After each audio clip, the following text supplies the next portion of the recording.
So there's a point to be made. I understand you want a healthy, like you want Twitter to grow. You need it to grow. The shareholders need it to grow. The advertisers need to advertise. So you've got all these restrictions. But allowing people to say these awful things makes sure we stay away from them, and it allows us to avoid certain people. And isn't it important to know that these people hold these beliefs? If you get rid of them, someone could walk into a business and you wouldn't even know that they were a neo-Nazi.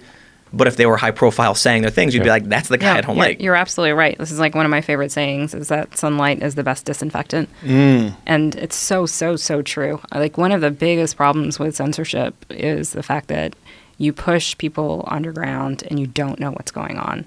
And this is something I worry about. It's not that I don't worry about it. Well, then why do you ban people for these rules? Because I also worry about driving people away from the platform and affecting their real lives. So, we're trying to find this right balance, and I hear you. Like, you may not think we're drawing the lines in the right place, and we get that feedback all the time, and we're always trying to find the right places to do this. But I worry as much about, the underground and, being able to shine a light on these things as anything else. Tim, I think it's a cost-benefit analysis, and we have to constantly rehash it and do it.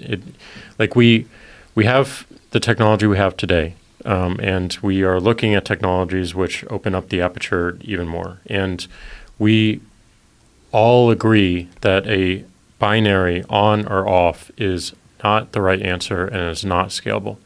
We have started getting into nuance within our enforcement, and we've also started getting into nuance with the presentation of content. So, one path might have been for some of your replies for us to just remove those offensive replies completely. We don't do that. We hide it behind an interstitial to protect the original tweeter and also folks who don't want to see that. They can still see everything. They just have to do one more tap. So that's one solution. Ranking is another solution. But as technology gets better and we get better at applying to it, we have a lot more optionality, whereas we don't have that as much today. I feel like, I'm just going to reiterate an earlier point, though. If you recognize sunlight as the best disinfectant, it's like you're chasing after a goal that can never be met. If you want to protect all speech and then you start banning certain individuals, you want to increase the amount of healthy conversations, but you're banning some people. Well, how long until this group is now offended by that group? How long until you've banned everybody? I hear you. Right. I don't believe a permanent ban promotes health. Ultimately. Oh, okay. I don't believe that. But we have to work with the technologies, tools, and conditions that we have today, and evolve over time to where we can see examples like this woman at the Westboro Baptist Church who was using Twitter every single day to spread hate against the LGBTQA community. And over time, we had, I think it was 3 or 4 folks on Twitter who would engage her every single day about what she was doing, and she actually left the church. That's Megan Phelps. She's on my podcast. She's amazing. And she's now pulling her family out of that as well. And you could make the argument that if we banned that account early on, she would have never left the church. I completely hear that. We get it. It's just.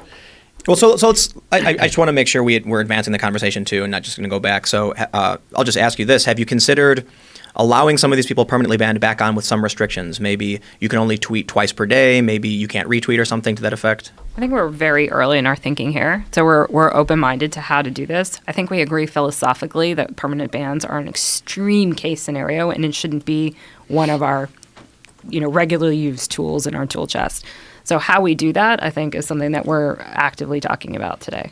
Is there a timeline that we can? So look, I think that would fix a lot of problems. You think so? Yes, I really do. Even if it's I'm just curious, are you thinking bans of a year, or 5 years, 10 years? I'm just curious, what is a reasonable ban in this kind of context? Well, I think reasonably someone should have to state their case as to why they want to be unbanned. Someone should have to have a well-measured, considerate response to what they did wrong. Do they agree with what they did wrong? Maybe perhaps saying why they don't think they did anything wrong, and you could review it from there. I think one of the challenges is we have the benefit in English common law of hundreds of years of precedent and developing new rules and figuring out what works and doesn't. Twitter's very different. So I think with the technology, I don't know if you need permanent bans or even suspensions at all. You could literally just, lock someone's account is essentially suspending them, but I wouldn't, claim to know anything about the things you go through, but what if you just restricted most of what they could say? You blocked certain words in a certain dictionary. If someone received such a greased hill. Well, but think about it this way: is it better that they're permanently banned, or no, if it's not better, but it's not good either. Well, no. Think about it this way: instead of being suspended for 72 hours, you get a dictionary block from hate speech words, right? Does that not make sense? But people just use coded language. This is what we see all the time. Yeah, I don't think that's a good move. What